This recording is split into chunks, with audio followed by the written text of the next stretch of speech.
chapter 173 of Shrimadbhagavatam, the feud in Ramanaka. Om Namo Bhagavate Vasudevaya. King Parikshit spoke, interrupting Sukha. He said, "My lord, my curiosity is kindled. What is the story behind Kaliya's dread of Garuda while in the Ramanaka island? Please relate the reason to me."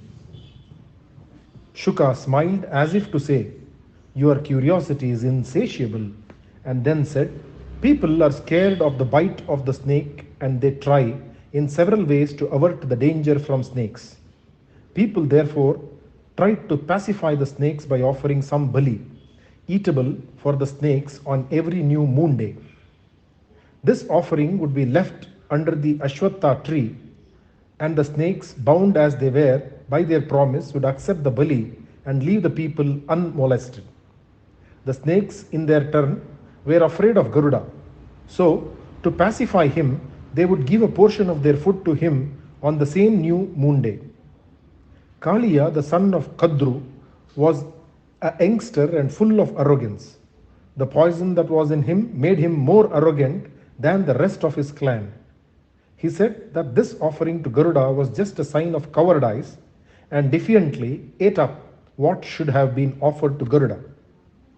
Garuda naturally could not brook this insult offered to him, and he rushed towards Kaliya with his immense wings outspread. Garuda's enmity towards the son of Kadru was still green in his mind.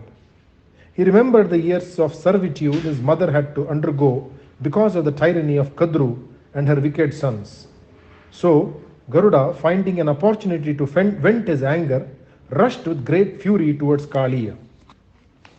The youngster was undaunted. With his 5 heads spitting poison, he stood up fearlessly and faced the onslaught of Garuda. He stung him often with his poison fangs. Garuda, the Vahana of the Lord himself, the great devotee of Narayana, treated this onslaught with great contempt, and he pushed Kaliya onto the ground with his right wing. The wing, golden in color and which gave Garuda the name Suparna, Kaliya could not withstand the pain caused by the fall. He rushed away from the spot and he hurried to the banks of the Yamuna, to the small lake which had formed on the banks of the river. Garuda did not have the courage to enter the Madhu, a small lake in Yamuna. Here, Shuka smiled and said, "There is a reason for this. I will tell you. There used to be a number of fish living in this lake once upon a time. Once, an eagle which was flying near the lake saw a fish near the shore, and he swooped down to eat it up. There was a rishi named Shaubhari standing there. He tried to prevent the eagle from catching the fish by stopping him. He remonstrated with the eagle, but the bird paid no heed to his words. It ate up the fish. Shaubhari watched with compassion the young fish in the water, which were missing their mother who had just been killed. His anger knew no bounds. He cursed all the birds with the words, 'From now on, if ever any bird, why, even if it is Garuda himself, enters this lake and touches the fish here, his head will break into 1,000 pieces.' By some strange channel, Kaliya had come to know of this curse of Shaubhari, and he rushed to this Madhu, knowing that this was the one spot where Garuda could do nothing to him. It was midnight on the banks of Yamuna. Everyone had been just exhausted by the events of the day, and they were almost senseless with the deep sleep which had descended on them. All on a sudden, the forest around caught fire. It was summer, and the fire raged, and it surrounded the sleeping Gopas all around. They got up and found themselves surrounded by the flames which were licking the trees and the grass around. At once, they looked to Krishna and said, "Krishna, you are our savior. You must save us and help us to get out of the fire alive. We have no one but you to mind us. Please, Krishna, have pity on us and do something." Krishna took their words to heart, and in his love for them, he swallowed the forest fire and saved all of them, even as Mahadeva once swallowed the dread Halahala and saved the heavenly host. Om Namo Bhagavate Vasudevaya. Shri Krishna Arpanamastu. chapter 174 of Shrimadbhagavatam, Pralambha. Om Namo Bhagavate Vasudevaya. The summer months set in. The season was, no doubt, summer, but in Vrindavan, where Krishna and Balarama were present, it was always Vasanta. The waterfalls from the mountain were making sweet music, and the murmur of insects in the thickets was a hypnotic drone which accompanied the music of the falling waters. The trees were clad in fragrant flowers, and the rivers and lakes were filled with flowering lotuses, red, white, and blue, and it looked as though the sky had descended to the earth. The breeze which blew across the waters carried with it the fragrance of the flowers, and the grass which was everywhere made the earth cool and pleasant. The harsh and hot rays of the sun could do not havoc here. The earth was ever wet with the waters from the spring, which were perennial, and the deer, birds, and the cuckoos were making music. The peacocks danced with their feathers spread out like rainbows. Krishna went frequently to this forest with his friends. He would have his flute in one hand and the cowherd's whip in the other. They would spend all their time playing, singing, and dancing. The games they played were so many, so varied, and so absorbing that they would always return home late, forgetting the passage of time. The Devas would stand and watch the companions of Krishna with jealousy while they played hide and seek, leapfrog, wrestling, and other similar games which were purely rustic. Fortunate were the cowherd boys who had Krishna all for themselves. This Krishna, who was beyond the reach of the greatest of the ascetics and tapasvins. There was an asura named Pralambha. He was one of the myrmidons of Kamsa. He had been sent by Kamsa to kill Krishna. As soon as he arrived in the forest, Krishna knew that the asura had come. Pralambha took the form of a cowherd and joined in their game as though he belonged there. No one noticed him except the brothers Rama and Krishna. Krishna allowed him to play with them as though he had been taken in by the disguise of the asura. The game they were playing was roughly like the game which is played by all boys even now. There was a slight variation in the game. The whole lot had to be divided into two groups, and the winning team had to be carried by the losing team at the end of the game. Rama led one group and Krishna the other. Krishna's group was the losing team, and so they had to carry each and every one of the other team. And thus they reached a huge big Ashwatha tree by name Pandarika. Krishna was carrying a boy by name Shridhama, and Pralamba, in the guise of a cowherd, was carrying Balarama. When he had gone some distance, Pralamba thought that the time had come when he could run away with his victim. When he thought that no one was looking, he hurried away from where he was till now, along with the others. He hurried away with Balarama on his back, with the intention of killing him. With Balarama on his neck, he went some distance, and after he had covered enough ground, he assumed immense form which was natural to him. With Balarama on his neck, he looked like a rain-bearing cloud with a flash of lightning streaking across its immense length, like a midnight cloud with a full moon touching its edge. Seeing him grow to that size, even Balarama was taken aback. Rama folded his palm tight, and with his fist he hit Pralamba. The blow was like that from Indra's Vajrayudha. Pralamba's head was reeling with a blow, and the next moment it was crushed. Blood gushed from his immense mouth, and he fell down like a mountain felled by Indra. The boys had now reached the spot, and they all embraced Balarama and said, "Fortunately, you were able to kill this asura." The Devas rained flowers on Balarama, and the whole crowd returned to Vrindavana, talking about the great event and about Rama's strength. Om Namo Bhagavate Vasudevaya. Shri Krishnarpanamasti. Chapter 175 of Shrimadbhagavatam, The Forest Fire. Om Namo Bhagavate Vasudevaya. Once, when they were engaged as usual in one of their all-absorbing games, the youngsters realized that the cows and calves had strayed away from them. They could not be seen and there was panic among the boys. The cows, meanwhile, had gone in search of fresh pastures. The grass was very green some distance away, and they went there. The grass was slightly different from that which was growing in their usual haunts. While they were busy eating, the cows found that a forest fire had begun to eat up the tree and grass, and they cried in distress. The fire had surrounded the animals on all sides, and they could not find their way out. The boys, in the meantime, went here and there searching for their charges.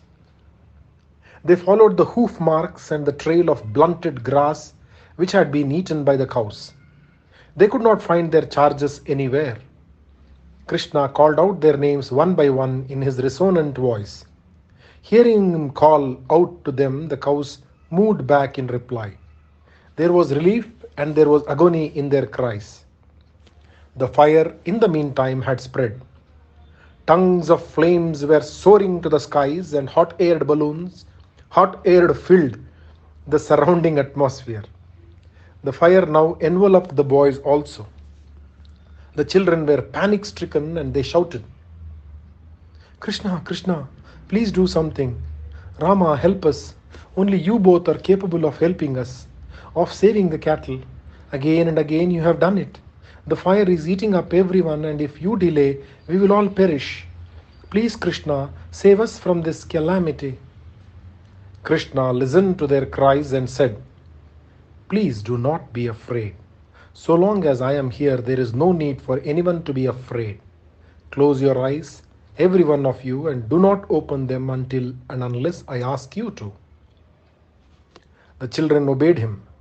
Implicit obedience to Krishna was not a new thing to them. They all stood with their eyes closed tightly and with their minds set on Krishna and only Krishna. Krishna used his yogic powers and sucked all the fire towards himself and swallowed it entirely, like he did on the day he danced on the heads of Kaliya. When the fury of the fire had abated and when the earth felt a cool breeze caressing her, Krishna led his companions and the cows and calves to the Ashwatha tree by name Pandarika. He said, "Now open your eyes, my friends." The young boys saw that they were back again where they had been playing. The fire and the piteous cry of the cows were still fresh in their minds. They could not grasp it at all, that the fire had abated and they were all safe. For a moment, in their amazement, they thought that Krishna was the Lord of Lords who had no beginning and no end, that he was Narayana himself. But very soon that feeling vanished. They only knew their playmate, their darling Krishna, was capable of saving them from any dire calamity, and that he was a wonderful person. Beyond that, they could not gauge him. They went home and told the people of Vrindavana about the great achievements of Balarama and Krishna. The men and women of Vrindavana thought that it was indeed their great good fortune that two divine beings had been born in their midst as their children. Om Namo Bhagavate Vasudevaya. Shri Krishna Arpanamast. Chapter 176 of Shrimadbhagavatam, The Rainy Season. Om Namo Bhagavate Vasudevaya. The heat of summer had abated. Summer had now been lost in the rainy season. Grishma Rutu was over and Varsha Rutu was fast approaching. The skies lost their pure blue and there were clouds scattered here and there, the harbingers of the rain clouds that were to come. Soon the sky was overcast and a dull grey skin seemed to be stretched across the entire expanse of the sky. All on a sudden there could be heard deep rumbling noises from afar. The darkness of the skies would be rent for a moment or two by streaks of lightning. It looked like the three gunas all in the same place. The sky made one think of the Brahman. Brahman. It was covered by the dense black clouds which stood for Tamoguna. The thunder which was rumbling seems to personify Rajoguna, and the lightning which lit up the darkness for Sattva-guna. Like the Paramatma, when caught in the Avaranas, becomes the Jivatma, even so the sky appeared to be full of clouds of thunder and lightning. For the last 8 months, the sun had been sucking dry all the waters that he could lay his rays on, and now he decided to return it all to the Mother Earth. This was like the action of kings who take as much wealth as they can in the form of taxes, and when the time comes, return them to the people in the form of benefits. Great souls are prepared to lay down their lives if by their action they can benefit humanity. Even so, the clouds annihilated themselves by giving all their waters to the earth below. Blown hither and thither by the strong winds, the clouds shed water incessantly.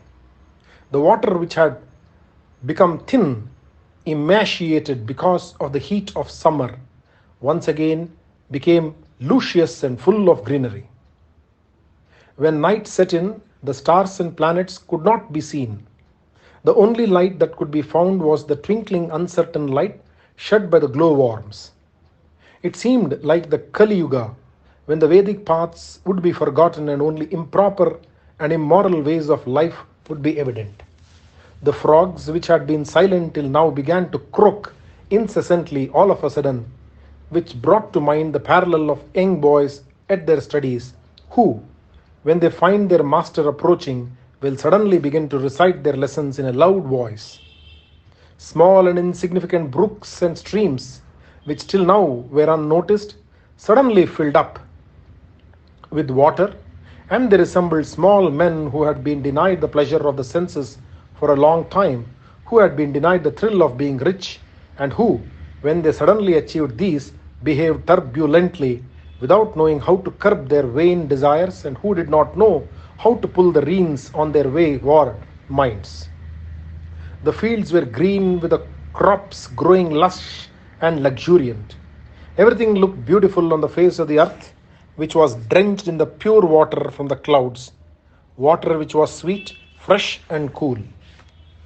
Along with a strong wind, the waters of the sea, which had a sudden influx of a myriad rivers flowing into it, became very clouded, bringing to mind the parallel of the mind of a yogi, which had been for a long time calm and tranquil, far removed from the onslaught of the senses, and which, taken unawares, falls a victim to the torrential awareness of the senses and becomes helplessly muddled, losing all his calmness. The well-worn paths which people used to tread every day were now covered with new grass and therefore could not be seen at all. It was like the Vedas which, if neglected for a long time, become forgotten and lost to the world. The lightning which went to embrace the rain cloud incessantly suddenly lost all interest in it. Once it became emptied of all water like a Devadasi, who will not pay heed to a rich admirer of hers who has now become poor. The rainbow with its 7 colors gleamed in the sky, even like the Brahman who is without gunas but who appears to be invested with the gunas in the world of men. On the other hand, the moon, hidden behind a dark cloud, could not shed his true light, like the glory of a man is dimmed if his intellect is clouded by ego, by his ahankara. The peacocks were spreading their plumage and were dancing everywhere. Trees which had been dry and thirsty were now filled with sap and looked satisfied. At places, the banks of rivers had been broken, and wherever the eye could see, there was water and green, and the eye could do nothing but feast itself on the glorious face of the earth. The young boys of the Brindavan enjoyed themselves in the rain. They delighted in rushing to the caves, sitting there eating the roots and other delicious delicacies which could be found at the bases of the trees and their trunks and in the fields, getting drenched in the rain. Krishna would stand there, staring at the falling rain, at the mountain torrents rushing down, at the cows which were heavy with their milk and which walked towards their beloved Krishna slowly and softly, at the hunters' women who were wandering here and there collecting honey from the hives. The boys with Krishna would sit on the rocks and eat their food, watching the river water flowing rapidly by their side. Krishna would suddenly lie down on the grass and stare for hours at the sky and at the treetops which would wave in the strong winds which blew across the earth. All around him would be his cows and their calves, and of course his playmates. And so passed the rainy season, bringing joy to everyone. The winds became suddenly less violent and they became soft and gentle breezes which just brushed the earth and the trees and the green grass with their gentle touch. The sky was now clear and cloudless, and the waters in the lakes and rivers were also clear, without any clouded and muddled look. The lotuses bloomed again, indicating that the minds of yogis, which had for a time strayed from the path of meditation, had come back from their laps and were again calm and filled with tranquility. Om Namo Bhagavate Vasudevaya. Shri Krishna Arpanamast.